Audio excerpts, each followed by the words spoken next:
ஒரு ஊரில் 2 பூனைகள் நண்பர்களாக இருந்தது. 2 பூனைகளும் பசியோட உணவு தேடி அலைஞ்சிட்டு இருந்தது. அந்த நேரத்தில் ஒரு பெரிய ரொட்டி துண்டு கிடச்சிது.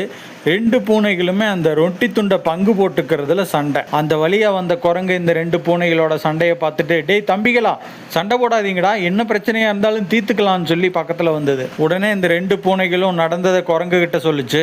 குரங்கு அந்த ரொட்டி துண்டை வாங்கி, கொண்டா நான் பங்கி தரேன்னு குரங்கு ஒரு தராசை கையில் எடுத்து ரொட்டி துண்டை 2 பகுதியாக பிரித்து, ஒரு துண்டை ஒரு தட்டுலையும் இன்னொரு துண்டை மறு தட்டுலையும் வச்சுட்டு 2 துண்டுகளும் தராசில் சரிசமமாக இருக்கான்னு எடையை பார்த்துச்சு. தராசு தட்டினுடைய ஒரு பகுதி ரொட்டி துண்டு எடை அதிகமாக இருந்ததுனால அதிகமாக இருக்கிற துண்டை கொஞ்சம் பிச்சு வாயில் போட்டுக்கிச்சு குரங்கு. இப்படி எடை அதிகமாக இருக்கிற பகுதியோட ரொட்டி துண்டுகளை பிச்சு சாப்பிட ஆரம்பித்து கடைசியில் முழு ரொட்டியும் குரங்கு சாப்பிட்டுச்சு. ஏமாந்து போன 2 பூனைகளும் பசியோட இனிமேல் உணவு பங்கீடுக்காக நம்ம சண்டையே போடக்கூடாதுன்னு தீர்க்கமாக ஒரு முடிவெடுத்தது.